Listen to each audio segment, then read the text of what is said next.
ljudi, nije sve izgubljeno. Kako su se naši borili u ona vremena, borit ćemo se mi u ova. Život je borba, budućnost pripada nama, pobjednicima.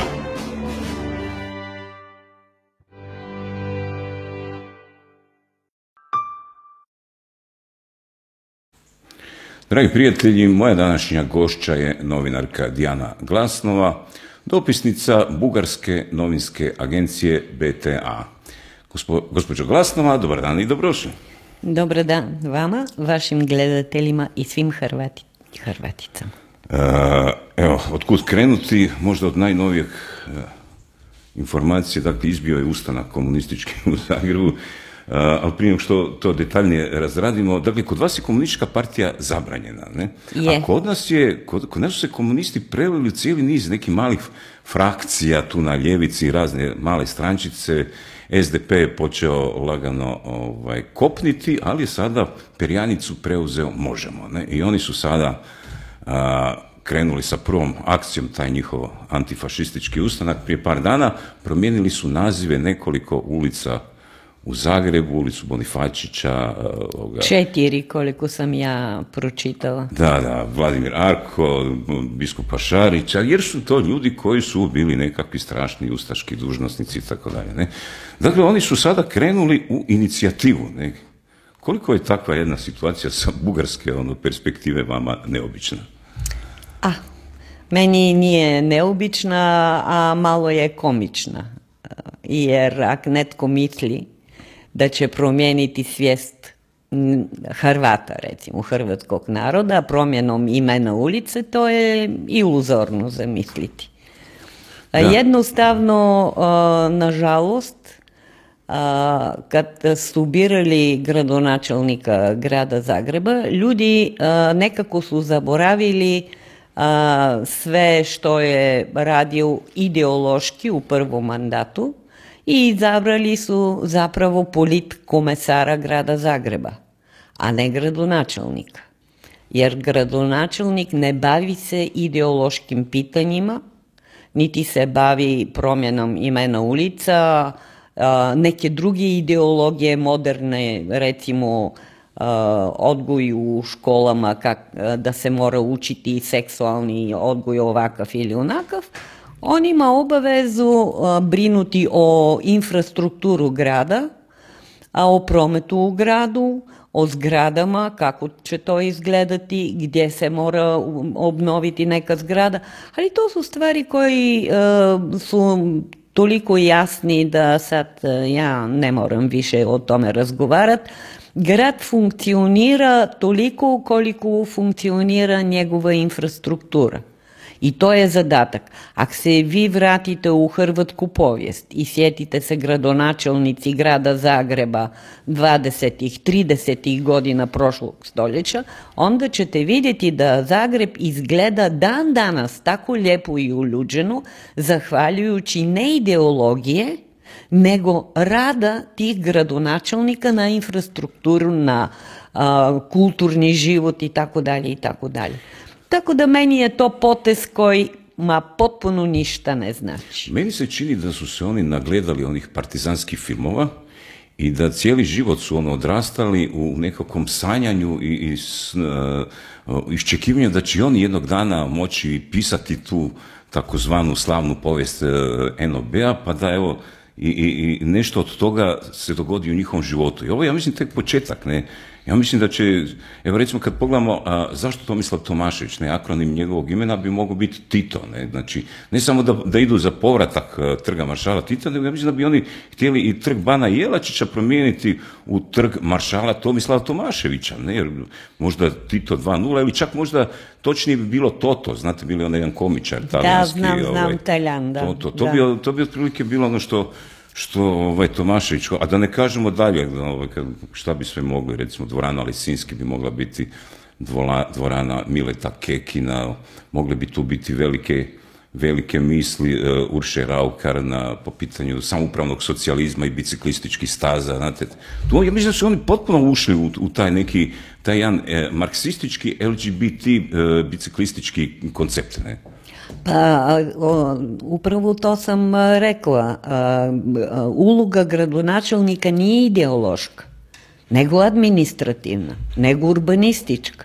I sve to što ste vi nabrajali sad, neće biti uopće bitno ljudima koji žive u Zagrebu i koji recimo sad idu u dućanima tražiti gdje ima sniženje ili idu tražiti nešto gdje se prodaje jeftinije. I u jednom trenutku, jer uvijek je to tako u životu, ljudima će čašu priljeti na neki način i recimo gradonačelnik grada Zagreba može se tražiti opoziv.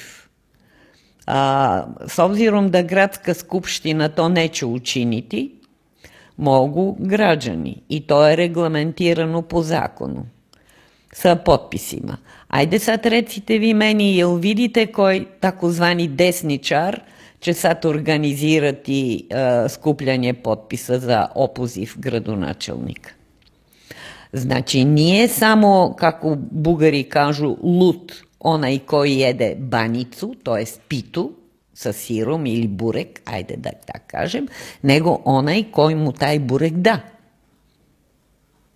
Sad, on ima vlasti u rukama i onda koristi vlast tako kako zna i umije.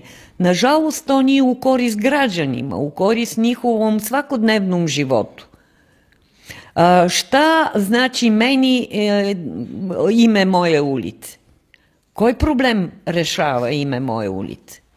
To je potpuno promašena politika, znate. Sad oni mogu skakati još godinu, 2, 3 i tako dalje. Mogu menjati, ali to ne mijenja život građana. Pa da, to da stalno govore, kao prestanimo se baviti poviješću, Drugi svjetski rat i tako dalje, a to je jedino što znaju napraviti. Oni samo to znaju, razumijete? Tako da je to normalno. Ja čak ne smatram da su oni tak zaluđeni tituisti i komunisti, koliko je to trend, ajmo okrenuti se Europi. Ruše se spomenici, pa i čak u Americi, recimo ruši se spomenik nekom vojskovođa jer on je bil netolerantan prema Afroamerikancima ili ne znam već kako. Sad ja ne želim nabrajati slučaji, ali ima već, ne pričam uopće o spomenicima Crvene armije. To je bilo kao polet demokracije, ali nije stalo do tamo. Sad se, kad neko kaže nemojte brojati krvna zrnca, pa niko ne radi to osim oni koji su na vlasti. Oni najviše broje te zrnce. I sad njima se ne sviđa Bonifačić, recimo.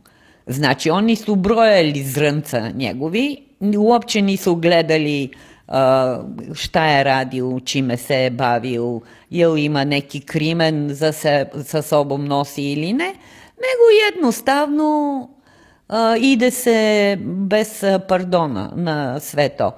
Ali kažem, to neće promijeniti niti povijest, niti će promijeniti život građana. Ali, dakle, mislim da je to Orwell u 84. napisao, dakle, onaj ko kontrolira sadašnjost, kontrolira prošlost, a ko kontrolira prošlost, kontrolira budućnost. Sad da malo pojasnim, ne?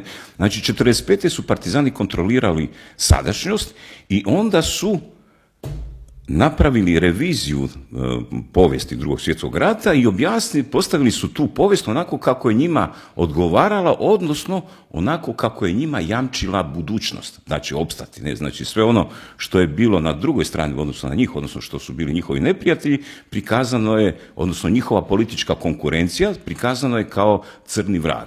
I to iz razloga da nikome ne bi palo na pamet da slučajno pokuša ponovo sa tim političkim idejama protiv kojih su se oni borili u Drugom svjetskom ratu. To se i danas događa, ne? Upravo ovo što oni sada rade sa Bonifačićem, Lukasom, Šarićem, Markom, ne, je uspostava kontrole nad prošlošću kako bi se time zajamčila, zabetonirala njihova vlast u budućnosti, ne? I sad vi, potpuno ste u pravu, i sad vi zamislite kako oni kažu da takozvani desničari su povijesni revizionisti. Pa tko je povijesni revizionist, mislim? Uvijek su bili komunisti povijesni.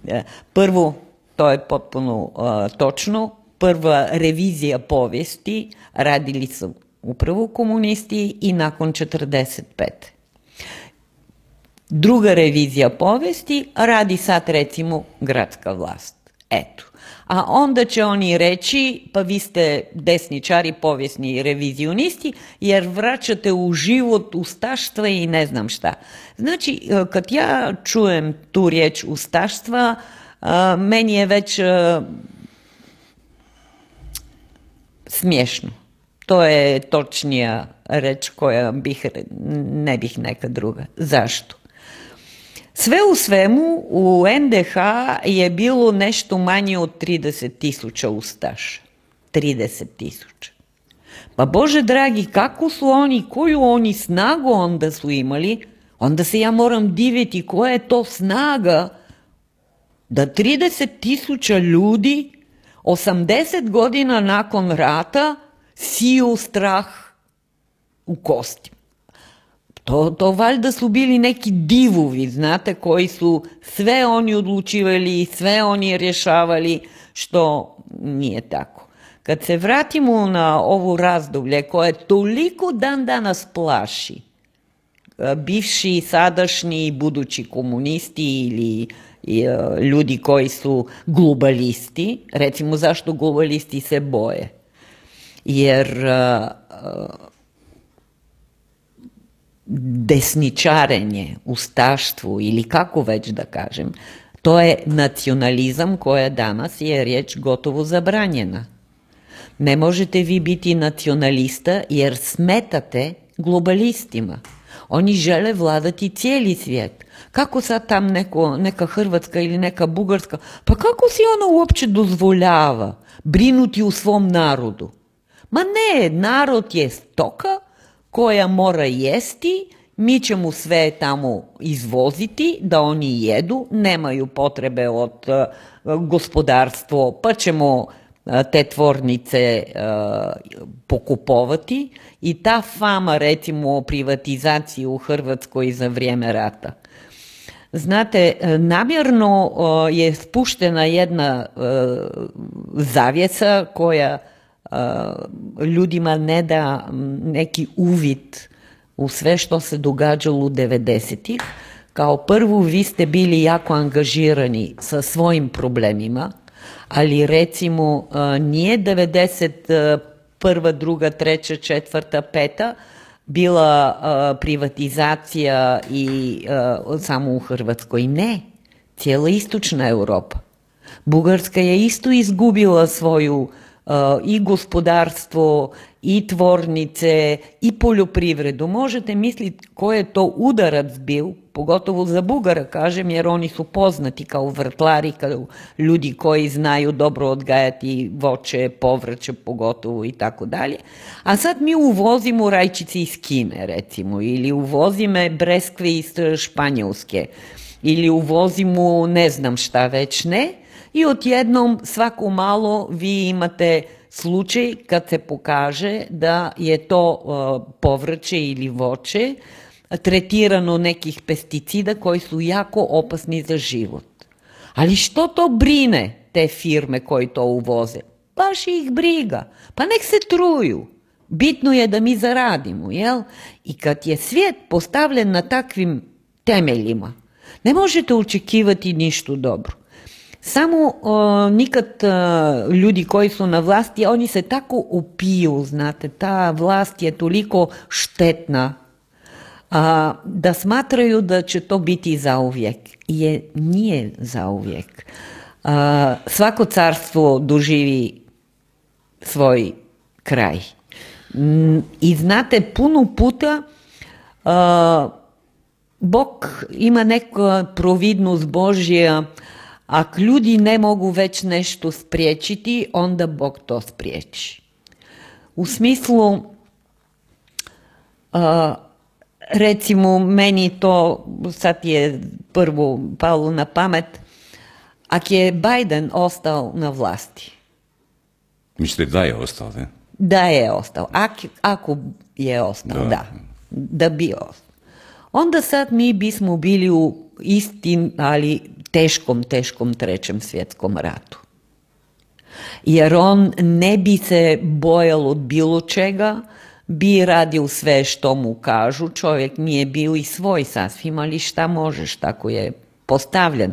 Što se tiče izbora, ja isto imam svoju teoriju kako se danas dobivaju izbori, pa mogu nabrajati na 1000 slučaja i recimo tamo kad nešto u nekoj državi u Europi ne štima, onda dođe veliki brat, nekad je to bila Sovjetska Rusija, danas je Francuska, taj triumvirat, Njemačka, Francuska i Velika Britanija, pa oni srede stvar, imam u vidu izbori za predsjednika u Rumunskoj.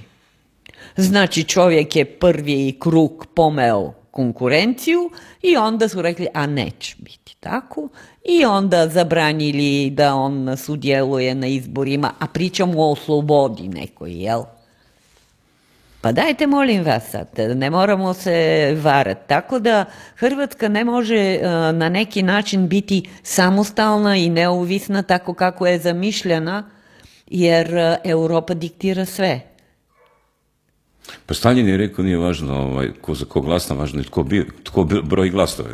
Pa i to, ali nije samo to. Danas vi imate puno drugačija, kako da to kažem, ne samo ideologije, imate više načina, sofisticiranih načina za izbor. Recimo, kad smo već počeli sa grad Zagreb, kako i zašto je Tomašević dobio drugi mandat? Ja bar u svojem okruženju nisam čula ljudi koji su rekli da je on bio dobar gradonačelnik i da zaslužuje drugi mandat. Nego ljudi samo odmaknu rukom i ostanu doma.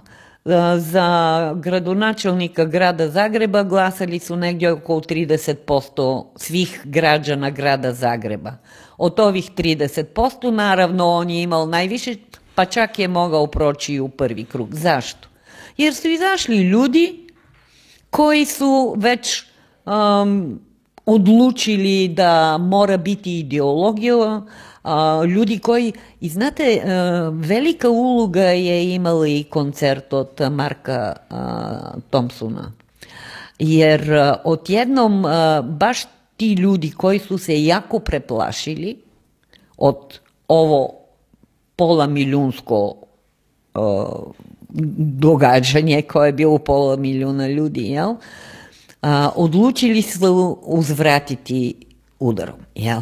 I to je to. Evo, počeli su s ovim ulicama. I to je to, da. A to onda znači da je ovo tek početak. Ovo nije kraj. Ono si rekao da su ovo zadnje 4 ustaške ulice, ne? Ali ja mislim da je to tek početak, ne? Ja mislim da će oni uzeti popis ljudi koji su išli na koncert Thompsona. Partizani 45. su iselili 50.000 ljudi iz Zagreba. Da, znam, ali ipak nije 40. To je bilo skoro polovina gradskih stanova, ne? Pa njima su trebali. Ja se ne bi čudio da 500.000 stanova sada dođu u pitanje. Ne, Marko, ipak nije 45. To je zadnji grč, znate, jer kako stvari idu, zaista mi smo na pragu velikih promjena u Europi. To se ne možemo varati. Možemo se varati godinu, 2, 3, 5. Mogu oni izbori u Rumunskoj objaviti za ne znam koje kakvi. Mogu oni zabranjivati da se netko uopće bavi politikom. Jer zamislite, u najranija doba komunizma su bili te zabrane baviti se političkim životom. A vi sad vidite u Rumunskoj 2024. 25. godine čovjeku je zabranjeno da se uopće kandidatira. Njemu stalno prijete zatvorom, on je stalno na nekih razgovora, Bog zna na koju policiju ili koju obavještajnu. To je nevjerojatno. Da meni je netko rekao 90-ih da to je lice suvremene demokracije, ja bih ga popljuvala, vjerujte mi. Vjerujte mi. Znači Čaušesku nije mrtav? Ma, koji Čaušesku? Uopće Europa je krenula putem koji je, jer ja sam već rekla, ako je vama zarada najbitnija, onda ste vi pravi komunista. Recimo, novac od Bugarske komunističke partije, vjerojatno od Jugoslavske komunističke partije, znamo od Rumunske i tako dalje, sve se to preljevalo početkom 90-ih u zapadnim bankama. Oni tamo sad imaju taj novac, znate? Oni takozvani europski administratori, činovnici, oni puno bolje surađuju sa bivšim komunistima, već sam to rekla, i s njihovim djecom, umjesto sa nacionalistima. Ja sam imam članak koji će sad izaći u 3. broj, već je izašao, časopisa Bugarske zajednice Rodna riječ, o sudjelovanju prije 120 godina Bugarske na svjetskom smotru, to nije smotra, nego to je gospodarska izložba u Liježu. 905. Kad sam pripremala taj članak, ja nisam mogla vjerovati da Bugarska zapravo ona je oslobođena 878. Onda je bio rat srpsko-bugarski zbog ujedinjenja Bugarske 885. I kad je taj rat završio, pa onda možemo nekako od 85. do 905. koliko ja mogu računati, to su 20 godina. Ovih 20 godina Bugarska je zvana europsku čudom. 905. godine u Liježu ona je 3. država u svijetu po broja odličja na tu gospodarsku izložbu. To nećete uopće vjerovati. Ja sam trljala oči i kažem, pa ne mogu, ja ne čitam dobro. Što se dogodilo da se to nije nastavilo? Državni protekcionizam je bio u potpunom zamahu nakon ujedinjenja Bugarske. U potpunom zamahu. Znači, uloga države, ja plaćam porez državi, ja plaćam porez gradu Zagrebu, ja trebam za uzvrat dobiti dobra infrastruktura, mir u gradu, ugodan život, kulturni sadržaj i tako dalje. Za to ja plaćam. Inače, koji je razlog da ja plaćam porez? Ali Možemovci si u Zagrebu dozvoljavaju neke stvari koje čini mi se kad bi neke druge stranke nešto slično napravile, tu bi letile Sigurno. Evo 2 stvari samo, ne? Dakle, potpredsjednica Skupštine Marina Ivandić sada svoju dužnost će obavljati profesionalno s mjesečnom plaćom od 3.600 € mjesečno. Neto, da. To je jedno. A drugo, ravnateljica Doma zdravlja Zagreb Zapad, Jelena Rakić-Matić, sad nedavno je uhićena jer su tamo nešto petljali oko obnove tog doma koji je nešto stradao za vrijeme potresa. Da, bilo je velika renovacija. Pa su dali taj pod čudnim okolnostima natječaja nekim firmama, kako to već ide? Kako već to ide, da. Međutim, ta Jelena Rakić-Matić je prije 11 godina pravomoćno već bila osuđena za primanje mita u aferi Farmal. Ne? To je ona afera kad je Farmal plaćao pojedinim liječnicima da prepisuju njihove lijekove. Ne? Znači ona već ima teret presude zbog korupcije i ponovo je stavljaju na rukovodeće mjesto i ona ponavlja to djelo. Ne? I to će opet proći na način da taj Možemo će iz svega toga izaći neokrznutno. Recimo kad se to dogodi HDZ, odmah lete ministri. Ne? Ma, tamo lete ministri, tu nitko neće leteti i dok ljudima dođe do vrh glave, znate. Ali, opet kažem, nisu oni krivi. Oni rade to što, oni su dobili mandat da rade tako kako smatraju za dobro. Jer ljudi su dali evo, vi radite super, nama je super, nema tramvaja, nema autobusa, recimo ja koristim autobus 109, svaki dan bar jedan ili dva autobusa preskoče svoj raspored i nema pola sata. Prije par dana čekala sam tramvaj broj 4, 40 minuta, 40 ispred bolnice u Draškovićevoj. I koga briga? Ljudi samo ispod nosa ili ako netko malo glasnije kaže joj, žala, okrenu glavu sa strane. Adukat. I to sam htjela reći za ta Božja providnost, jel? Došao je nož do kosti i sam Bog, netko misli kako hoće, ja tak mislim, da li ću to zvati Bog, sudbina ili bilo šta. Trump je preživio atentat i postao je predsjednik. Inače bi bilo rat. To jest, neka viša sila spriječila je da čovečanstvo uopće, jer ako netko smatra da će čovečanstvo ostati nakon rata, ovakvih razmjera globalnih, jako se vara. I recimo, ja tu volim citirati našu babu Vangu. Prije smrti ona je rekla da će doći dan kad će svijet upravljati drakon, medvjed i orao. Drakon je zmaj, evo? Da, drakon, onaj kineski, onaj. Znači, Kina, Rusija i SAD. I oni će se na kraju dogovoriti kako su se dogovorili pod kraj za vrijeme Drugog svjetskog rata.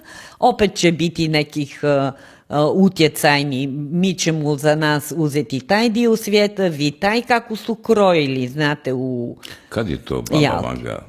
92. ili 3. Koliko su uopće ta njena, često se kod nas u medijima pojavljuje, koliko su ta njena proročanstva točna? Ja osobno znam da ona je imala kao snove otvorenim očima, da zapravo ona je bila slijepa, jel? I pričala je da to što priča, ona to vidi na neki način. To je kad vi spavate, dok spavate imate neki san, ako u to vrijeme možete pričat, recimo vi dok spavate pričate nekom ko je okolo vas, šta vidite. To je, znate, mi ljudi uopće nemamo pojma koliko su naše mogućnosti i žalosno je da stalno, zato smo u nekim ratovima ili šta ja znam bačeni, a ne bavimo se sa onom što može biti bolje za čovečanstvo. Pa evo, prije par tjedana sam pročitao da je baba Vanga i Nostradamus da su najavili krajem ove godine ili sljedeće godine neki veliki rat, ne? Je li to odgovara onome što vi znate? Od kako je ona umrla, bit će do godine 2026. bit će 30 godina od smrti. Stalno neko zna šta je Vanga rekla, stalno neko piše neke knjige, stalno neko razvlači njezino ime, pa nije se ona bavila toliko sa svjetskim problemima. Kod nje je bilo uvijek toliko ljudi da ona je imala neki tavan mogućnosti i znala je prekinuti dok je primala ljude. Ona je imala jako tužan život, znate. Ona je jedna jako bila tužna žena, jako izmučena i od život koje je imala kao siroče i sa ova nesreća, tamo ona oluja koja grane iskopali su oči jer ona je bila u polju pa je tako stradala, ušla je zemlja i grane u oči pa tako je ona oslijepila, ona nije rođena slijepa. Ona je imala jako tužan život jer zaista je osjećala kad neko uđe kod nje, recimo da će on umrijeti za neko vrijeme. A ona to njemu ne smije reći. A ljudi su čekali da ona ih umiri i kaže kako će sve biti u redu. a ona ne može lagati. I stalno je pričala da nakon par ljudi koji primi, ona ima strahovitu glavobolje. To je muka velika bila i sram bih rekla da mora biti ljudi koji su koristili njezini mogućnosti kako ona bi zarađivala. Ona nije zarađivala. Novac je, tada komunistička vlast je tako učinila, a vi idete kod Vange, vi morate platiti na općini toliko i toliko, kao kod privatnog liječnika, recimo. Da. Da. I to je naravno išlo. nije njoj išlo. Ja? Da. Je li to išao taj novac njoj ili... Ne, nije išao njoj, ona je imala neku tamo mizernu plaćicu i zapravo ljudi su nosili kutija bombone, ma kao kod liječnika, znate. Ili čak neko možda je živi pjetao od njoj pokloniti. Tako da sve što čitamo o Vangi, pogotovo nakon njezine smrti, je žalosno. Razvlače je samo zbog to što je ona dobila tu slavu kao čovjek ko vidi, a viđala je, ja to ne mogu objasniti racionalno, a pričam iz iskustva, ja nisam nikad bila kod nje, niti sam imala namjeru, iako novinar sam mogla. Ali moja jako bliska obiteljska prijateljica izgubila je sina sa 24 godine. On je autom poginuo, bili su njegova zaručnica i njezina mama. On je preko ceste otišao s druge strane i zabio se u drvu, poginuo je i poginula je mamu te cure, a curi ništa nije bilo. I sad ta moja prijateljica nije mogla doći k sebi. Zašto je on to učinio?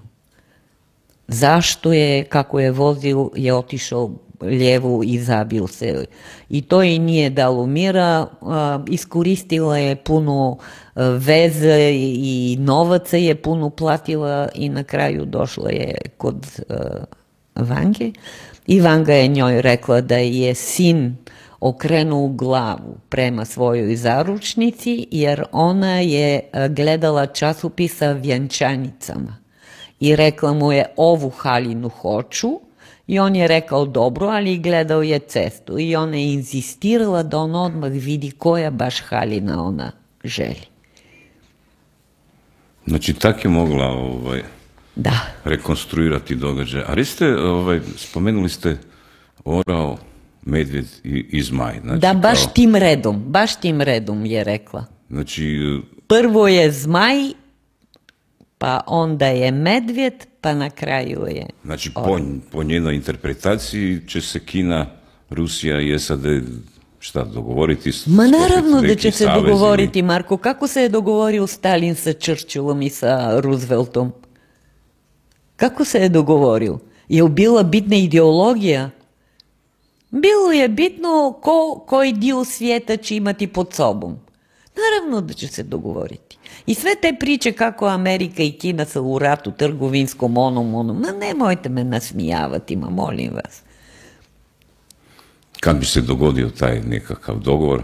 Pa ja mislim da i sad i on ovak, tu i tamo se oni mogu dogovoriti. Da.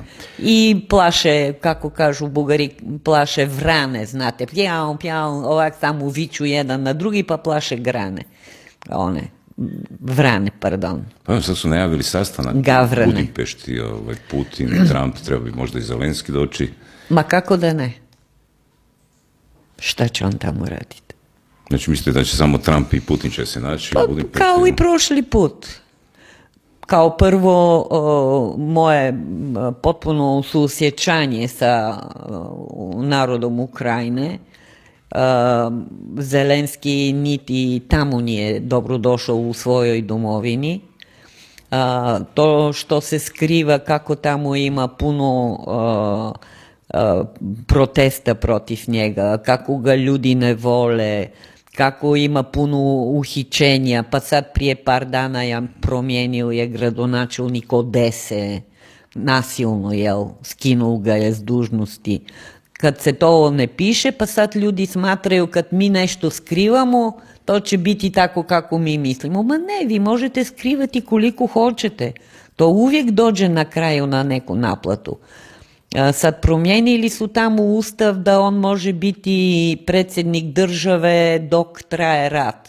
Pa on ima interesa da taj rat traje još bar godina. Pa piše se da on ima vilu na francuskoj rivijeri, da ima na Floridi kuću, da ima ne znam. Pa dobro, u svaku nešto što se priča ima zrnce, neko mala istina, jel? Pa ja pratim zbog posla, znate, od recimo 30 dana, koliko ima mjesec, on je u Ukrajini najviše 2-3 dana. Svih ostalih on živi ko kralj od ne znam koje države, jel? Hoteli, Pariz, London, SAD, bilo gdje, samo ne i u Ukrajini. I dobro, zapravo... možda mu je posao da ide okolo, da sredi oružje. Da, oružje. On sređivao oružje, kako se ljudi bi ubijali, jel? I šta sad da vam kažem? Vi znate da najunosnija trgovina na svijetu je trgovina oružjem. I sad šta? Mislite da je Zelenski odgovoran za rat? Ne, daleko nisam to niti rekla. Nego on iskorištava priliku. Opet dođem, nije lud ko jede banjicu, znate. Njemu je tako pao grah, eto. On može sad zaraditi za 5, 6, 7, 8 naraštaja, a zarađivaju i drugi. Nemojte misli da ja imam nešto protiv njega. Ma Bože dragi, neki živ zdrav, nek radi što hoće. Ja živim u Hrvatskoj, ja živim u Zagrebu i mene baš briga šta on radi. Recite, nedavno je, nakon likvidacije onoga Charlie Kirka, je Trump najavio... I tko je onda teroristi, ljevičari ili desničari? Baš se pitam uvijek. Ko je ubija? Ubijaju desničare, jel? Da. Trump je najavio da će Antifu proglasiti terorističkom organizacijom. Što biste imali to neke... Je li to samo prazna fraza ili će se od toga zbilja nešto dogoditi? Ne znam, Trump je toliko stvari napričao u zadnje vreme da ne znam već dokad nešto kad kaže ga drži, dokad ne. Jer on recimo sad, on daje oružje Ukrajini, ali čeka da to oružje Europa plati, pa on njima isporuči, pa oni isporuče Kijevu. Ma znate koja je to komedija? Pardon, uopće nije komedija, nego to je teška tragedija. Da. I sad je rekao da NATO mora izbaciti Španjolsku, jer Španjolska ne želi povećati svoj proračun za svoje izdavanja za NATO na 5%. Pa ja sam mislila da smo došli u vrijeme kad se svi borimo za mir, a ne za rat. A ispada da danas svi ovi vođa europskih zemalja i tako, oni jedina cilj koje imaju, to je rat. Ili ja sam jako glupa, vjerojatno sam ja jako glupa, pa ne razumijem te svjetskih trendova, znate. Bolje je tak, da sam ja jako glupa. Sad neki dan je bio... Sad kad pogledamo sve te evropske čelnike, onako stječe se dojam, pogotovo kad kad se nalaze zajedno sa Trumpom, kao da su neki njegovi... Pudovčići. Da, neki njegovi... Pudlici, pardon. Posilni, znate, neki dan je Keir Starmer, kad je bilo potpisivanje, znači britanski premijer, kad je bilo potpisivanje mira između Palestinaca i Izraela, Hamas i Izraela, Trump ga je u jednom trenutku nešto spomene, on dotrči tamo do pozornicu, Trump nastaje govoriti, ovaj je ostao tamo, sam isključen iz cijele situacije kao neki bezveznjak. Dakle, kad gledamo sve te šefove evropskih država, nema pravog državnika. Ma da, oprostite, što se smijem, cijelo vrijeme se smijem, ali ne mogu si pomoći kad kažete. I sad taj Starmer ili, tko je taj? Ja pojma nemam. Ništa nije pokazao da ima on kvaliteta za voditi Veliku Britaniju. Onda kažete Macron, i meni sad je stalno ispred oči kako ga je žena ošamarila u avionu. Prostite, ne mogu si povući, ali ta njegova žena šamari ga svaki dan, onda on šamari Francuze jer mora negdje vratiti, mislim. Šta da vam kažem? Tko to uopće vodi te države? Tko je taj koji odlučuje da li ću ja ostati živa, a fučka se u meni, ali kroji budućnost moje djece i mojih unuka, je toliko bez pardona da to... Čujte, vi ste isto bili u ratu, je li tako? Da. Ko je vama pomogao? Pa malo njih. 0 ljudi, otprilike. 0 čelnika. Tko je vama dao milijardi eura, dolara ili bilo šta? Pa čak su vama zabranili uvoz oružje, jel? Pa ste, znam, dečko koji je išao sa nožem iz kuhinje u ratu. Ja ga osobno znam. Sad više nije dečko. On nije imao ništa, susjed je imao ona zračna puška, on nije imao, pa je uzeo najveći nož koji je našao u kuhinji i krenuo za Vukovar. I sad vi pričate Zelenski i ovaj. To je sad tragikomedija koja plaća ukrajinski narod. I sve te racije koje oni rade tamo kako bi našli ljudi poslati na bojišnicu. Oni love ljudi u kafićima, u restoranima. Znate kad će se neki Ukrajinac koji živi sad u Europi i u Americi bilo gdje vratiti tamo? Nikad. Da. A znate li kakva je situacija u Rusiji? Zahvaljujući europskoj demokraciji ne znam. Jer oni su zabranili i televizije i radio i sve što se može. Vi mislite da u Rusiji svi su sa Putinom, pa i tamo nisu svi. Ima opozicija, ali mi ne čujemo što ona kaže. I nema kako čuti. Jer živimo tako demokratski da slušamo samo ono tko neki centar moći odluči. Ja zato ne znam, nemam pojma. Kad padne ta zabrana, kad mi čujemo šta kaže, recimo, netko tko je od opozicije, sad neko će odmah reći da, ali znate, on je, kad ima neka opozicija, on ubija i tako dalje. Pa ne može on ubiti sve ljude. Recimo, prije 10 i 15 godina ljudi koji su ubijeni, oni su se zapravo kitili sa ono, ja sam opozicija. To su bili ljudi iz neke firme koji su se bavili trgovinom, koji su se bavili sa naftom i tako dalje i tako dalje. I jednostavno to je bilo više međusobno sređivanje računa, pa netko kad zakači za politiku i to, i naravno usuđenje najviše zbog malverizacije, ne toliko zbog politike. Ali kad se predstavi da je on politički protivnik, ajde sad Putin, onda on nije radio malverizacije. Recimo svih ovih tajkuna koji su se obogatili u Rusiji od nafte i drugih prirodnih bogatstva. Sad ne želim se ni sjetiti kak se zvao onaj u Velikoj Britaniji koja je bio kupio tamo neku nogometnu momčad i tako dalje. Ja njihova imena ne pamtim. A recite, Bugarska komunistička partija je bila naslonjena na Sovjetski savez, jako. Svi su bili, Jugoslavska je bila. Ali koliko su te stare veze danas ostale žive, jake? Koliko danas ne postoji neka komunikacija između Rusije i Bugarske? Vište sad, to je malo drugačija priča.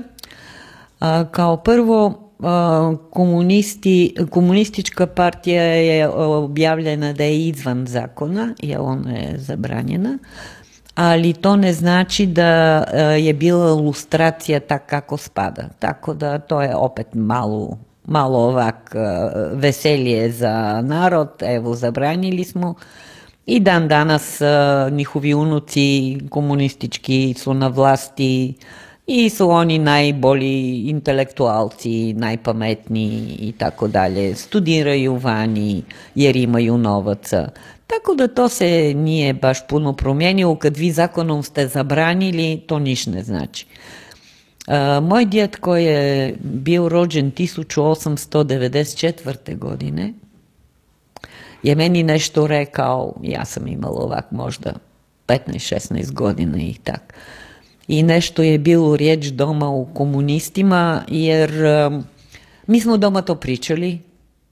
Nije kao ovdje, recimo, ja sam razgovarala sa puno domobrana i puno njih više nisu među živima. Gospodin Stjepan Brajdić, recimo, je bio moj jako dobar prijatelj koji je stvorio Macelj 45. On je rekao da nikad kod kuće nisu pričali o onome što su oni proživjeli, jer bojali su se da njihova djeca ne pričaju to u školi i da onda bi neki problem. To smo i mi imali. Da, a ja sam njemu rekao, znate šta, gospodinu Brajdiću, mi smo u Bugarskoj pričali o tome domu. I nikom nije palo na pamet o tome pričati u školi. Moj djed, recimo, o komunistima mi je rekao jednu rečenicu koju ja dan danas pamtim. Komunizam, kaže, nije ideologija. To je sekta. A sa sektom razgovor nema. Znači, vi sa komunistima ne možete ući u neku diskusiju, recimo, o ustaštva i neustaštva. Zato imate i taj problem. Ova knjiga, recimo, od Vrančića, koja je briljantna knjiga. Ja da je pokažem. Da, koja pokazuje, zapravo, zašto kažem da je briljantna? Ona pokazuje teški put stvaranje jedna država iz ničega. Iz ničega. I zato je to, mora se respektirati ovakvi ljudi. A sad neko je bio ustaša, drugi nije. Nisu u NDH svi voljeli ustaše, jel? Nisu bili sve za ustaše, ali znate šta se dogodilo? Znate, jedini oni preuzeli su odgovornost stvoriti državu. Jer Slavko Kvaternik objavio je 10.4. I sad ko će voditi tu državu? Ko će stvarati ministarstva? Ko će se brinuti o umirovljenicima, radnicima? Ko će pomagati gospodarstvenicima? Ko će graditi zgrade? Ko će otvarati galerije? Ko će kina otvarati? Ko? Niko nije htio. Marko, kad sam ja to pročitala, bilo sam, recimo,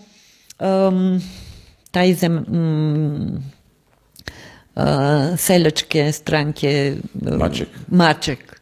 On nije htio uopće se baviti time. Njemu je to bilo preteško. Tamo neki Italijan kažu, ajde Spoletu ili šta, budi kralj. Ma neće on, ma kakvi, ma sad će se on tamo znojiti, znate. Pa nije to dječja igra stvoriti državu. Stvoriti sve institucije te države, da oni počnu raditi. Ma ne. I tko? Budala Pavelić rešava da on stavi svoju glavu na pladan i gotovo. I sad koliko je bio sposoban, koliko nije, to je potpuno druga stvar. Da sam ja bila Pavelić, nakon 2 mjeseca, kad sam vidjela šta se radi, kad su počeli ovi tamo sa nekim ubojstva Hrvata, pa Srbi ovak, pa Srbi onak, pa ovi ovak, pa Taljani ovak, pa oni drljaju tamo Jadransko more, pa Mađari žele Međimurje. Ja bih rekla, o, dragi moji Hrvati, oprostite, doviđenja, i otišla. Da li bi ostavku, jel? Pa, on je ostao zapravo kako bi cijeli život nosio neki krimen ko da je koljač od ne znam koje kvaliteta koljača. Pa mislim, Dobro, nisu bili dobri ustaše. Zašto drugi nisu dali svoj obol u stvarenju tu državu? Nisu htjeli. Niko. Koliko puta je Pavelić nudio Mačeku da on radi za tu državu i Savez je nudio. Uvijek je dobio odbijenicu. Pa naravno da kao u svakom pokretu, u svakoj stranci bilo je ljudi koji su bili, pa čak neki kriminalno recimo, izjavljeni pa su ušli tamo kako se bi pokrili. Komunisti recimo su jako puno to radili nakon 45. Kriminalni koji su bili u zatvorima, kad su zatvori otvoreni jer je došla sloboda, oni svi su se upisali kao politički, a nisu bili politički zatvorenici. Rekli ste da vam je djed rekao da su komunisti, da to nije politička ideologija, nego da su oni sekta. Da. Dakle, i ne možete sa njima razgovarati. To smo već bezbroj puta svjedočili da ljevica ne uvažava argumente, nego izvikuje parole, ništa drugo. Pa to je sekta, znate, njima je mozak ovak, oni, sve što vi kažete, oni se ovak odbija od tamo. Da, evo sad, evo sad kad spominjemo to vrijeme NDH, Pavelić je pokušavao sa hrvatskim komunistima stvoriti neki savez da se ipak očuva država. Ne? Da, pa to sam rekla. Kako to da komunisti, hrvatski komunisti, koji možda nisu bili baš već oktroiranog promišljanja svoje naše tadašnje političke stvarnosti, pa su ipak već vidjeli u kom pravcu vodi Tito Jugoslaviju i pogotovo kad je došlo do abolicije četnika, pa kad su četnici ušli pa to je bilo kasno. Kako to da se nije među hrvatskim komunistima našlo dovoljno svijesti i snage pa da se jedan dio, da pokušaju spasiti hrvatsku državu? Kada, 45. To recimo 44. na primjer. Pa ne može. Pa to je odlučeno ili 45. Ne, ma nije moguće. Stalin, Churchill i Roosevelt odlučili su u Teheranu.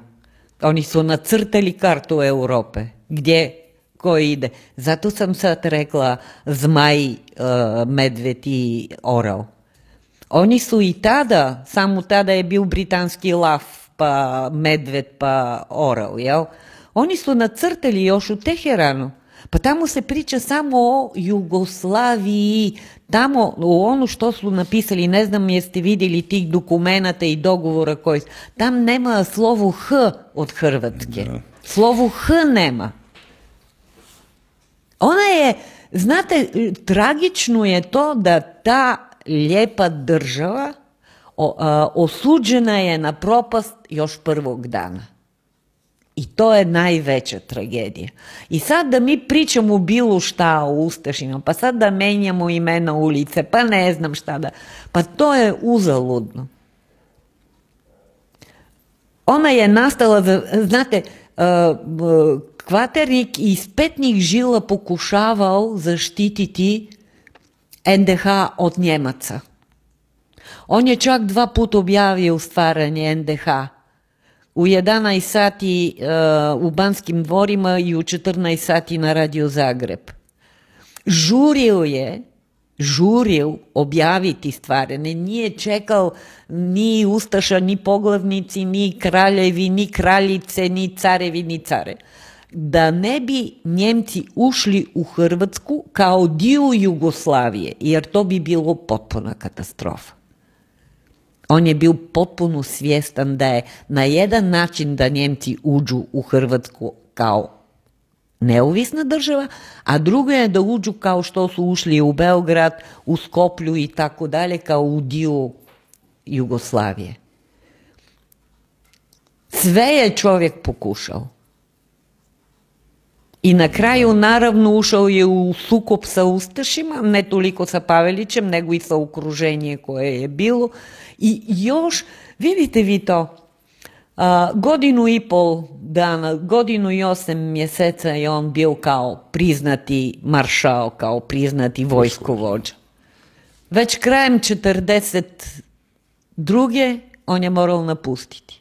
I umro je sam, izvan Hrvatske. I njegov sin isto je otišao.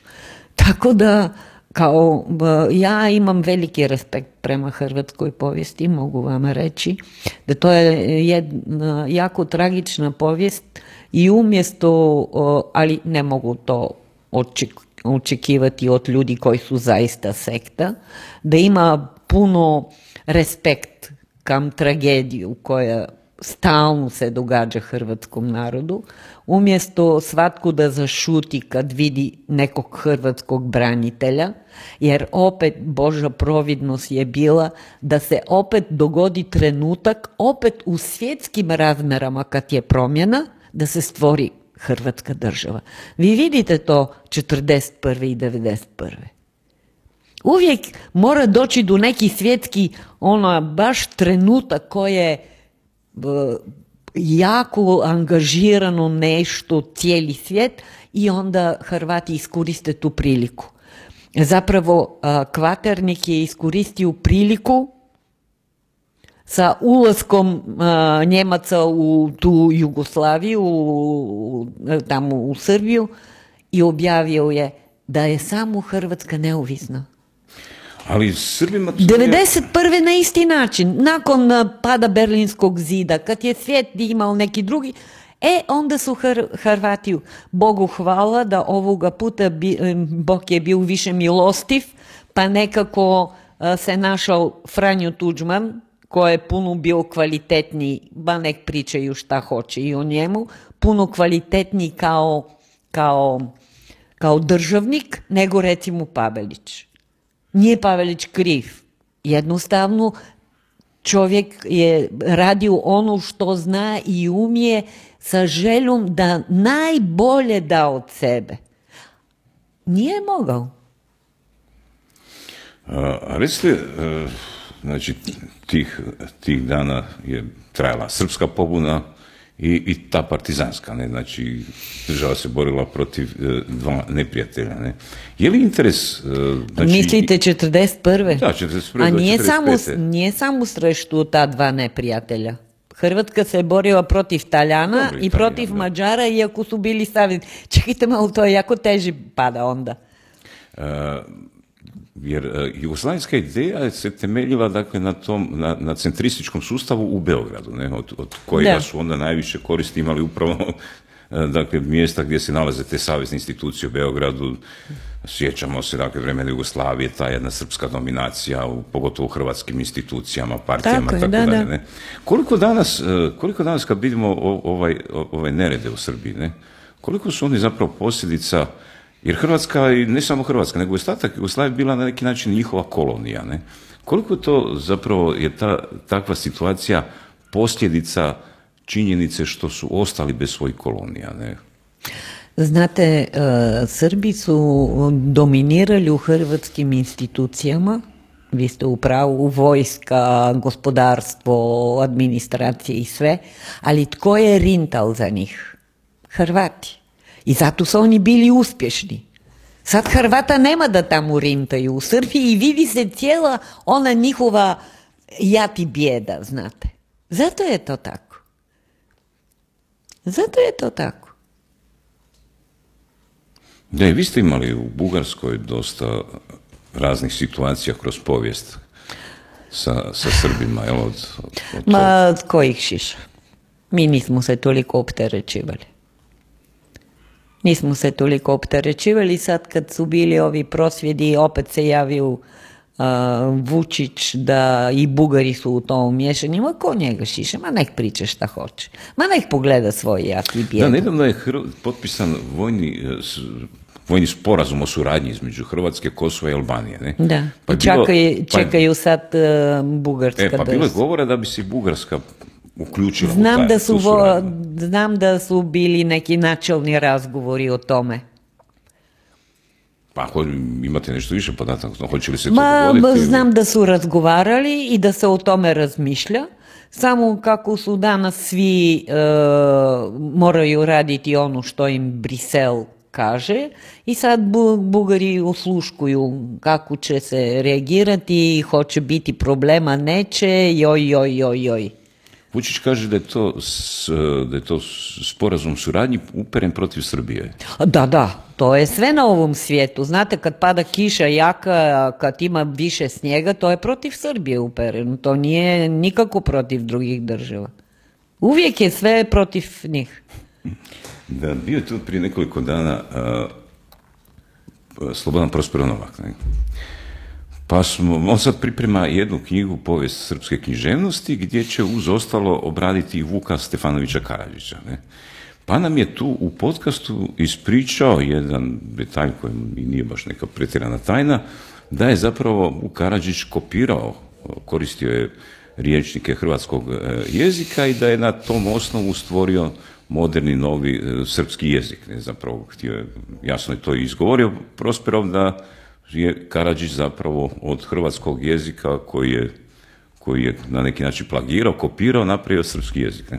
To smo objavili na našoj Facebook stranici podcast Velebit, u jedan kratki reels od možda minutu i pol, gdje to točno kaže, da. Kaže Prospero, ono što me iznenadilo, šokiralo me koliko je bilo ne negativnih komentara, nego brutalno prostačkih komentara iz Srbije. Ne? Naravno. Dakle, ostalo, recimo, negdje između 1000 i 2000 psovačkih komentara smo morali obrisati. Ne? To je bilo ružno, to jednostavno nije se moglo gledati koliko je to bilo. Dakle, mater, otac, dakle, sa svim onim prostačkim glagolima.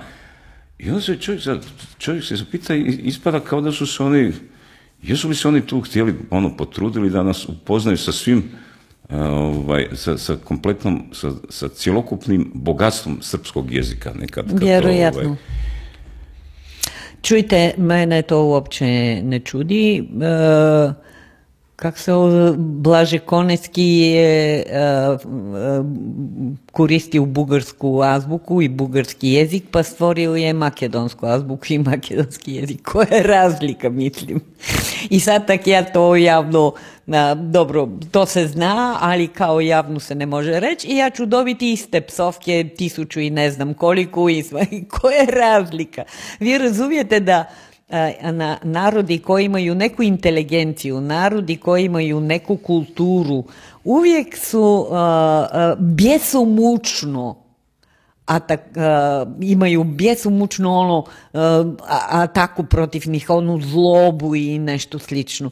Mene to uopće ne iznenađuje. Ja uopće ne trošim svoju pozitivnu energiju i ne okrećem se. Pa dobro, zato gleda nas u Srbiji, pa sad ako je neka tema vezana, onda tu bude možda neki komentar, neko negodovanje, ali to najčešće to se stavi u kontekst nekog argumenta, pa se pokuša nešto prikazati drugačije. Ne? Prije čak i nije tako bilo puno bezobraznikom, ali sad na ovu temu kad je bilo dakle pitanje jezika, to su 1000 prostačkih komentara. Ja nisam mogao vjerovati da može biti toliko puno ljudi koji se izražavaju na takav jedan ružan, vulgaran, gadljiv. Znači, baš to nas je gadilo, pa smo morali to brisati. Vi niste čitali recimo na portalima šta Makedonci pišu protiv Bugara. Isto, potpuno. A čemu je to? Tatari, ne znam već koje neisto psovke, koje objede, koji nismo mi kao bugarski ne znamo. A vi idete u Zagrebu i tražiti sudski tumač za bugarski jezik, 80% od sudskih tumača za bugarski jezik su Makedonci. Ne znam otkud da oni znaju. Ali da njima to kažeš, ista će biti reakcija. A u čemu je stvar tog antagonizma Makedonaca, Bugara? Evo recimo spomenuti Ante Pavelić je tamo 30. godina branio neke bugarske studente. Branio je Bugara. On nije branio u Makedonacu. Sad, ovisi ko to govori. Neki kažu Makedonci, neki Bugari. Pa tamo dolazi ta mržnje i taj antagonizam. Što je suština tog antagonizma? To je opet uloga svjetske politike, znate. 1878. godine, kad je Bugarska oslobođena, Makedonija nije oslobođena, u smislu ona je vraćena sultanu. Znači, Bugarska je trojedina država kao i Hrvatska. Tamo je Mizija, Trakija, Makedonija, to je Bugarska. Makedonija vratili su sultanu. A da vi pročitate bilo koji putopis, bilo koja knjiga, do 1878. nema niti slovo M od Makedonci. Makedonac je zemljopisni pojam, kao što je Dalmatinac. A to je VMRO, to smo učili. VMRO je kasno, VMRO je tada kad je već vraćano opet pod sultanom. Što znači VMRO? To je, znam da je ono unutrašnju makedonska revoluciona organizacija, da. Onda su oni počeli borba za oslobođenje, ali kao Bugari. Razumijete? I onda naravno su počeli sve te igre još na Berlinskom kongresu. A sad Hrvati uvijek su oštećeni od tih međunarodnih čimbenika. I Bugarska je tako. Znate, sad netko kaže ne može se razgovarati o miru u Ukrajini bez ukrajinskog predsjednika, bez Ukrajinaca. Ja se time slažem. Ali zašto ste vi 878. u Berlinu razgovarali o budućnosti Bugarske bez Bugara? Nije bilo ni jednog predstavnika. Oni su iza naših leđa. I podijelili i to malo što je bilo kad su vratili Makedoniju Turcima, i to malo što je bilo od Bugarske, oni podijelili po sredini. Južna Bugarska nazvali istočna Rumelija i bila je opet turski protektorat, i ono malo između Stare planine, između Balkana i rijeka Dunav je bila kneževina Bugarska. Dobro, evo sad I sad možemo pričati satima. A kad se govori dakle o pristupanju Makedonije, danas se to zove Sjeverna Makedonija Evropskoj uniji, tu se uvijek otvaraju se dva pitanja, jedna vezano uz što su imali problema sa Grčkom pa su morali promijeniti naziv svoje države, a drugi je odnos prema Bugarskoj. Na koji način Bugarska sputava, zaustavlja, protivi se pristupanju Makedonije Evropskoj uniji? Jesi vi protivite krađa bugarske povijesti, hrvatske povijesti i hrvatske kulture od strane Srba? Jesi vi protivite krađa Dubrovnika, kako je srpski grad i srpska kultura? Protivite se, jel da? Tako se i mi protivimo kad kažu da je Goce Delčev ili ne znam ko bio Makedonac, a ne Bugar. Znači, lažiranje povijesti je prvi problem i drugi problem je vi dan danas u Makedoniji imate tamo priznata manjina Hrvatska ovako onak, Bugarska ne. Vi znate šta sam ja doživjela 2019. godine? To je 2019. godine, ja sam zvala jednog poznatog, jednog studenta, nema veze, poznanik moj u Skoplju, on živi i ja ga zovem tu iz Zagreba, nešto sam mu imala reći. Znate šta je on meni rekao na mobitelu? Dijana, molim te, pričekaj da siđem iz autobusa, jer kad me čuju da pričam bugarski, tu će me linčovat, ubit će me. Ja kažem, pa Martine, jesi ti normalan? I ti ozbiljno mi to kaže. On kaže, ne smijemo u autobusu pričati bugarski. A znate koja je razlika između bugarskog i makedonskog? Koja? Pa recimo toliko koliko između hrvatskog i srpskog. U detaljima, recimo, nekim. I zato je hrvatski jezik bio primaran, pa onda je nastao drugi srpski. I zato je bugarski primaran, pa je nastao neki drugi. Ali to kad kažete, onda dobivate psovke, jer ja sam vama rekla, ne možete s tim ljudima uopće diskutirati. Ja sam čula gospodina Novaka, on je rekao crkveno-slavenski jezik. To je starobugarski jezik. Ali nitko u Hrvatskoj to ne zna. Da su prve knjige pisani, taj crkveno-slavenski jezik, to je bugarski jezik bio. Niko živ ne zna, jer to uvijek se lažira i jeste vi sad, recimo, Dalmatinci sad sutra kažu mi imamo drugi jezik, mi ćemo imati našu abecedu i naš jezik i mi nemamo veze s hrvatskom jezikom. A dobro, Ako su Makedonci i Bugari jedan narod, jedna vjera, ne? A kad je nastao sukob? Kad je nastala svađa, a taj antagonizam? Nakon odluke Kominterna 1929. godine o stvaranju makedonske nacije. To je to. Znači, do tada taj sukob nije postojao? Pa postojao je od kako je stvorena Jugoslavija. Naš veliki pjesnik i pisac Ivan Vazov baš ima jednu pjesmu kako je otišao Aleksandar u neku selu, bugarsku selu, ali u oblast Makedonije, i neka curica je htjela njemu dati cvijeće. I on je pitao, pa šta si ti? I kad je ona rekla Bugarka, on je ošamario dijete, zabio mu je šamarčinu jer je rekla da je Bugarka. Jeste vi nekad, naravno niste, oprostite, ne želim ispasti neljubazna. Imao je Aleksandar Karađorđević prijatelja Henri Pouzy, to je francuski novinar koji je bio jako dobar s njim, i Aleksandar Karađorđević ga je pozvao u posjetu u Beograd da malo vidi Jugoslaviju, da se malo hvali. To je 29. 30. godine, tako nekako. I taj Henri Pouzy je obišao cijelu Jugoslaviju, bio je u Makedoniji i kad je vidio šta se tamo radi protiv Bugara i kako se stvara ta neka nacija koja kao da nema blage veze s Bugarima, on je napisao knjigu koja se zove Rat se vraća. Zbog te knjige Aleksandar je svoga prijatelja Henri Pouzyja u odsutnosti osudio na smrt. Ali zašto bi Makedonci bili tako neprijateljski raspoloženi prema Bugarima? Jer imaju dobri učitelji. A tko su učitelji? Beograd je njihov učitelj. Od samog početka. To je ono u kontekstu prvog ili drugog Balkanskog rata, onda je... To ne, to je u kontekstu nakon stvarane Jugoslavije 1918. Da, model drugog Balkanskog rata, to su... Drugog Balkanskog rata je 2014. i 15. 1914. Da.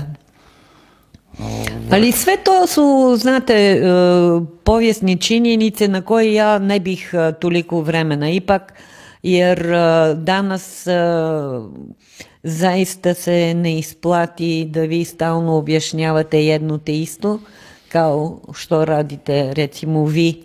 Stalno pokušavate na vaš podcast objasniti ljudima o čemu se radi, a temelj svega toga je jednostavno izvan nas, izvan Hrvatske, izvan Bugarske.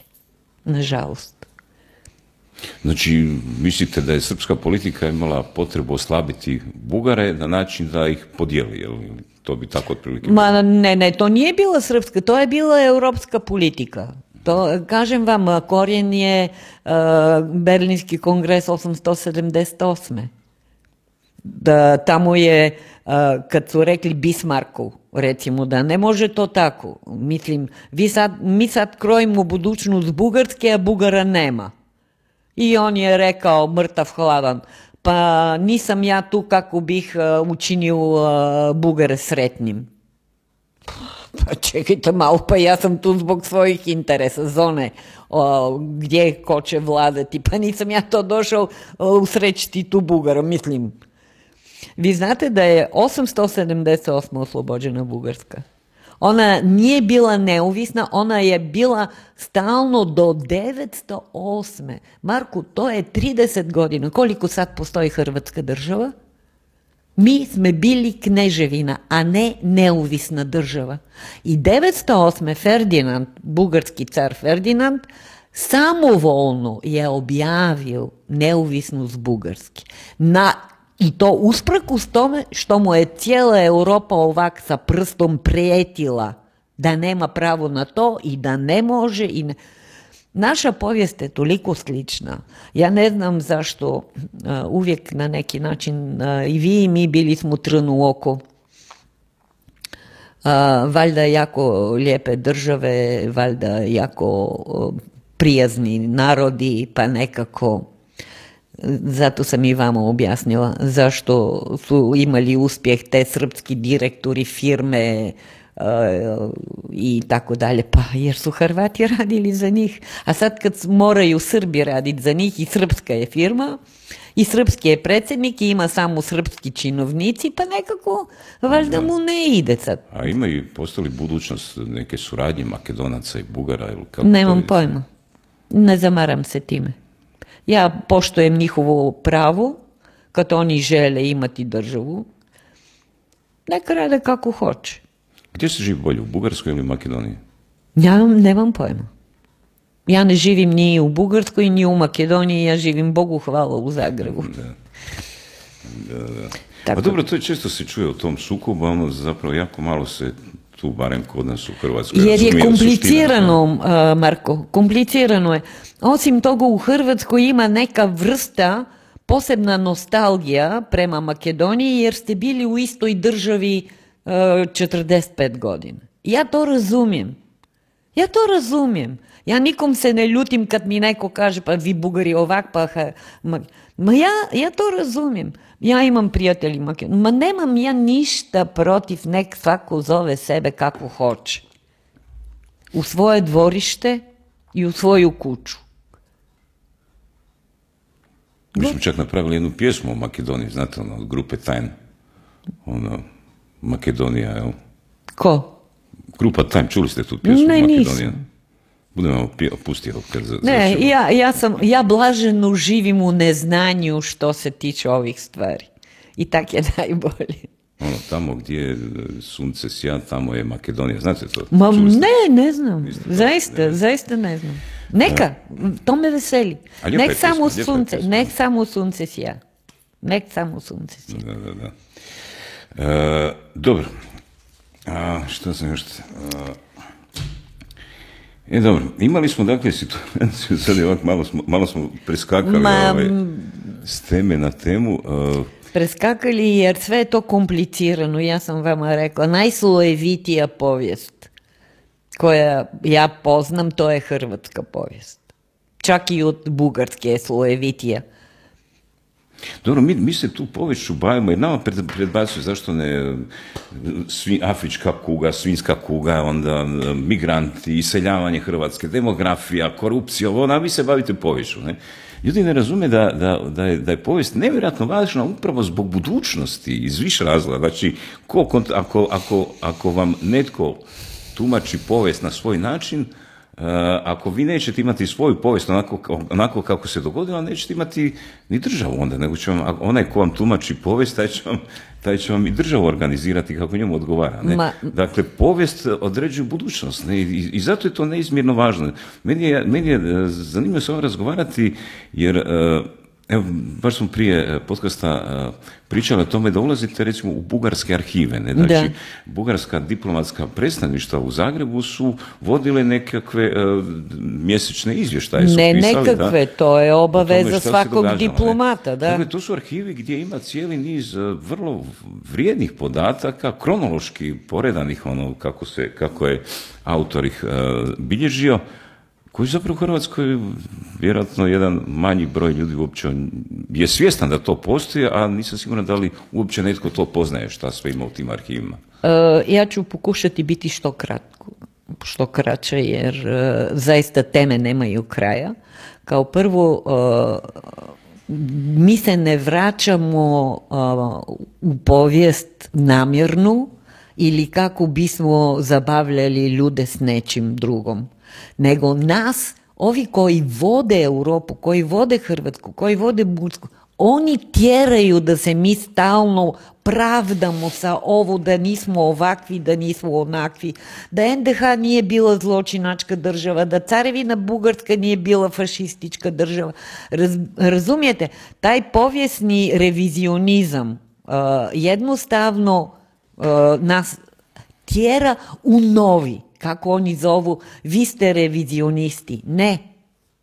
Ne, revizionisti ste vi, koji ste napisali novu povijest Europe nakon 45. Gdje ste brisali intelektualci, ljudi normalni i sve ostalo. Prikačili ste neku etiketu i sad mi moramo to vraćati. Naravno, u vašim glavama je to revizionizam, a u nama je povratno ono što je normalno. Kad su Ustaši imali ove i ona zločine, recimo taj Jasenovac, pa to je nešto nevjerojatno. Zato sam ja sad krenula opet u Bugarski arhiv vojni išla. 2009. godine kad je izašla ta moja knjiga Ratnici milosrđa, ja sam tada vidjela da se može jako puno u Hrvatskoj pročitati u vojni arhiv u Bugarskoj. I tada sam iskoristila samo taj dio arhiva koji je bio u završnim operacijama Drugog svjetskog rata i gdje crno na bijelo piše kako u kolonama iz Hrvatske je bilo puno žena i djece, jer su, znate, nekad i opovrgavali to, da nije istina, da nisu civili ubijani, da nije bilo civila i tako dalje. Ja sam našla sve brzo javi i sve kako su Bugari bili zatečeni, šta se događa s Hrvatima, kako su pokušavali ih spašavati, kako su spašavali hrvatskih časnika od likvidacije kad su ih preslačili u njemačke uniforme, jer to je isto dogovoreno. Svi zarobljenici Hrvati moraju biti predani Jugoslavenskoj narodnoj armiji ili kak se već zvala.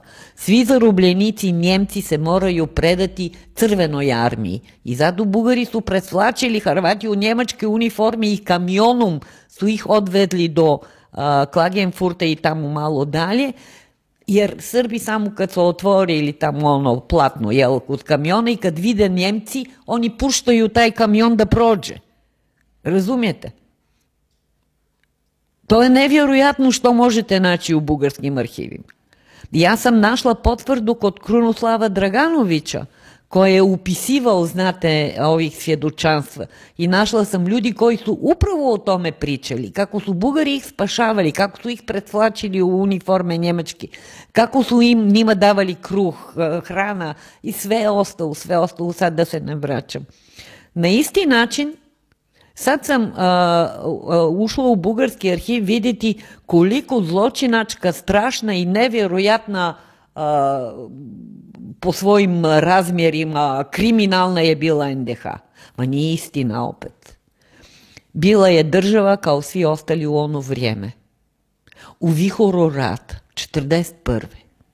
Vi nemate demokracije, vi svugdje imate autoritarni režim.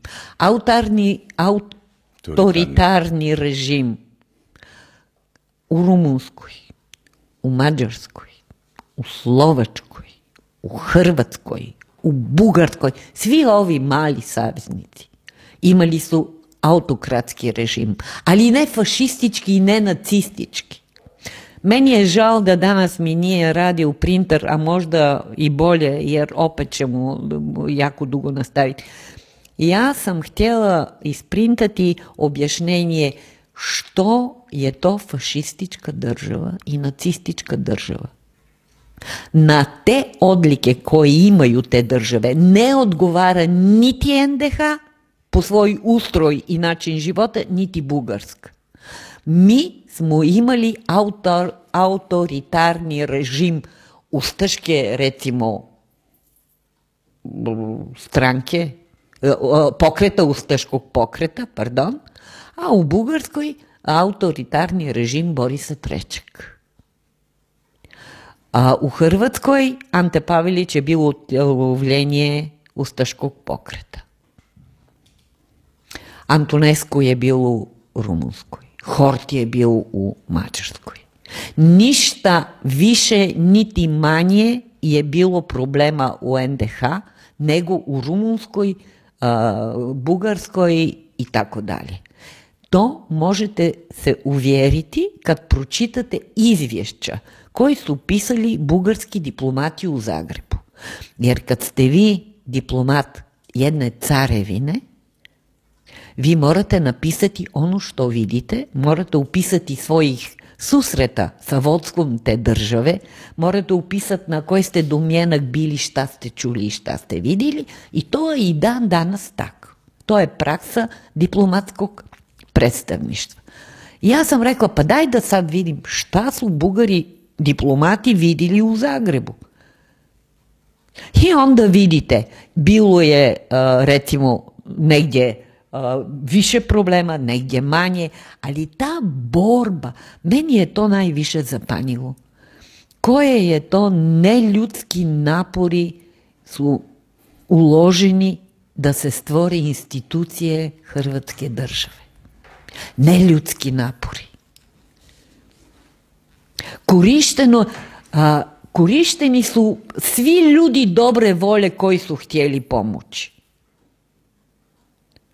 Bili su takvi koji uopće nisu htjeli pomoći, ja sam rekla mačak, recimo komunisti i to. Nikom nije uskraćeno pravo uključiti se u politički i javni život NDH. Nikom nije uskraćeno pravo. Kad su dobili 5 puta otkaz, kad su dobili protiv sebe recimo neka politička kampanja i tako, onda je bilo i Jasenovac, onda je bilo i zatvori. Naravno, ti si tamo politički zatvorenik. Našla sam izvješće, ja sam Igoru Vukiću to dala i puno ljudi su to pročitali jer ja sam prevela. 42. u 2. mjesecu je bio posjet Jasenovcu, koja je organizirala hrvatska vlada i uključeni su svi diplomatski predstavništva u Zagrebu i novinari, strani novinari. Imalo je američka novinarka jedna, imalo je sve. I taj bugarski diplomat koji je išao sa ovo kao izaslanstvu u posjet Jasenovcu, on je upisao točno, točnije ne može biti, koliko baraka ima, koliko ljudi ima tamo u tom trenutku, čime se oni bave, gdje je arhiva, što je jako bitno, jer dan danas se kaže da Jasenovac nije imao arhiva i ne zna se tko je tamo bil. Nije istina. Laž. Arhiva, ali polu laž, polu istina. U samom logoru nije bila arhiva. Bila je u općini u selu Jasenovac. I zato kažu nije... Ona je vjerojatno ili u Beogradu ili je uništena i tako dalje. Ali to izaslanstvo prvo je bilo u Jasenovac, u selu, i pokazana je arhiva. Svaki zatvorenik je imao svoj kartončić gdje je pisalo sve. Ime, prezime, roditelji i gore je bil indeks. Kakav je on? ŽK, recimo, znači židov komunist. K znači Hrvat komunist. HP, recimo, znači Hrvat pedofil. Jer i takvi je bilo u Jasenovcu. Razumijete? I čovjek je sve opisao. I zahvaljujući izvješće bugarskog diplomata, ja sam vidjela koliko pročitala čime se zatvorenici bave i tako dalje. Zato sam sad opet otišla i vidjela sam da meni treba najmanje pola godine kako ja be nevjerojatno velika količina materijala. A postoji interes nekih hrvatskih institucija da uđu u te arhive? Ja sam još 2009. godine rekla svim hrvatskim povjesničarima s kojim sam tada bila u kontaktu, a bilo je puno njih, i Dizdarić i Barjo Jarep i ne znam koji, da ima jako puno dokumenata, samo ja nemam vremena tamo biti pola godine i sve to proštudirat. Niko nije nikad otišao tamo. Sad sam opet bila, radila sam ko crnac po 12 sati dok radi arhiv, opet sam obradila jedan mali dio. Pa tamo sad sam uzela dokumenti šta su radili partizani za svih ovih terorističkih akcija koji su oni imali sa dizanje vlakova u zrak i tako dalje.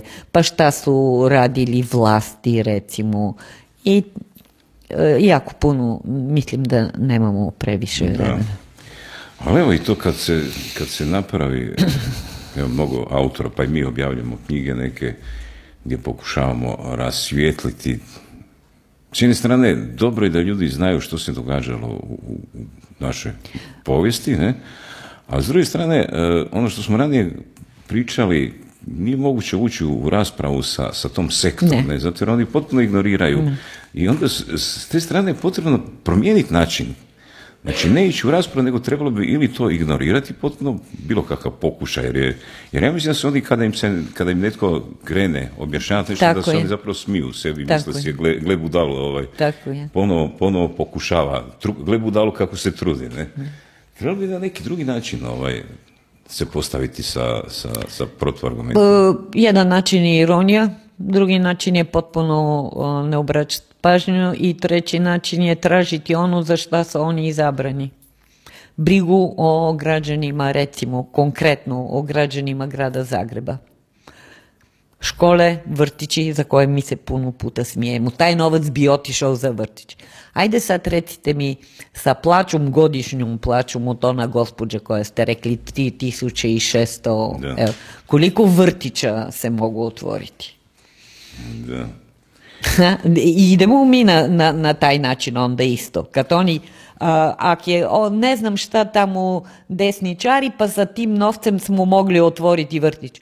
Evo sad mi vraćamo, sa novcem od te gospođe mi možemo otvoriti vrtić. Kad je bila ta rasprava u gradskoj skupštini oko promjene naziva tih ulica, onda gledao sam oporbu, osobito ovi uglavnom desnica je u oporbi, i oni su dakle držali žestoke, snažne govore sa puno argumenata, i onda je pala jedna fraza od jedne meni drage osobe koja je rekla otprilike možemovci su u strahu, uzeo je papir i počeo je čitati. Ne? Da. Ne, to je kao loptica od ping-pong, znate, ona se... Vi mislite da jako... Zašto nitko nije imao ni šanse postati gradonačelnik Zagreba od ljudi koji su kao desnice bili? Jer to je jedna jalova rasprava stalno opet... Tada ne bi trebalo pričati u povijesti i ovo, oni stalno, mi ovak, mi onako, isto pričaju kako ulica pa trg. Pa dajte ljudi moji, saberite se. Kažeš, čujte dragi moji, ja se neću baviti ideologijom, mene to ne zanima, ja ću poboljšati gradski prijevoz, bit će ovo, bit će ono što mogu i znam, a vi ćete biti meni u pomoć i kad ja nešto zgriješim, ljudi moji, svakog građanina grada Zagreba pozivam da dođe k meni i reći šta ne valja. I ljudi bi glasali. 70% Zagrebčana ostali su doma i nisu izašli na izbor.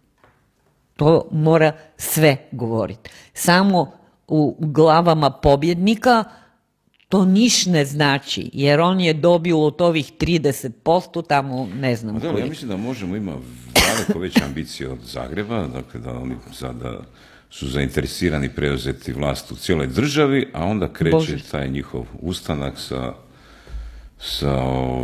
mislim da će tu biti da metode na koje su spremne nisu bitno drugačije od onih koji su imali njihovi preci u tim ideološkim, sektaškim konceptima. Ne? Ja mislim da i prije sam čula kako netko će preuzeti vlast u cijelu državu, kad je uspješan u svoje selu, recimo, ne da Zagreb je selu, ali jedna, oprostite, regionalna stranka nema snage. Niti kapaciteta, niti dovoljno ljudi.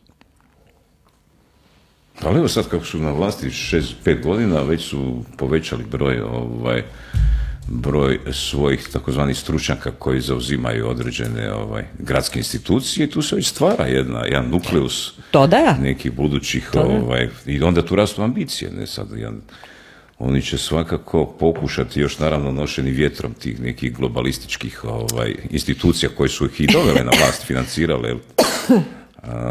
Ima nešto slično i u Bugarskoj. Pandan tome, jer možemo je zapravo franšiza, ne, ima ih nekoliko. Ima nešto tamo, ima nešto tamo isto, nekim tamo samo ih zovu genderi, neki ovi levičarsko globalistički, ravnospolni i ne znam koje kakvi grupica i grupe, ali tamo je ipak malo tvrđi Balkan, znate, pa baš ne prolaze ovih toliko. Ovdje ipak je Europa, svi su tako kulturni, tako dobro odgojeni, pa sad čovjek želi biti od mušku u žensku, pa daj, pusti ga, nek bude.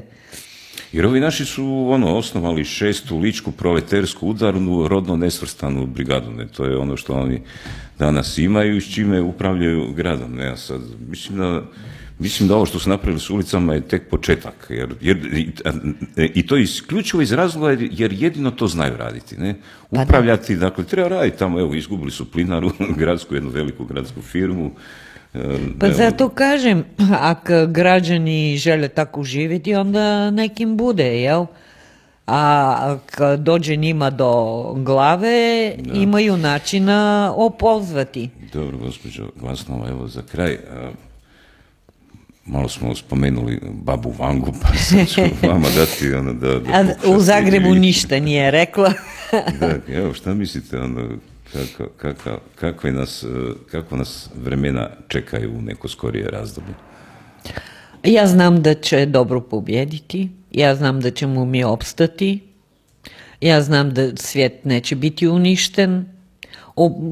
Jednostavno kažem, uvijek kad je jako, jako kritično i neka viša sila ipak nas, nek zvuči kome kako se sviđa ili ne, ali ne smatram da sad će svijet otići vragu, da će svi komunisti biti na vlasti, da će uništiti crkvu, da će uništiti dobre ljude, da recimo i to puno ovisi i o kućnom odgoju, kakvu djecu imamo. Ja recimo, iako sam rođena u Bugarskoj, ja živim u Hrvatskoj, mojim unucima uvijek kažem kako ste vi sretni, ak znate u kojoj to lijepoj državi ste se rodili. Moja nogica iz Hrvatske neće niti na milimetru izaći van. Ja tak razgovaram s njima iako su mali, jel? I sad stari unuk otišao k mami i rekao, mama, čime sam ja zaslužio tu sreću roditi se u Hrvatskoj i biti Hrvat? Ima nešto ljepše čuti. Da.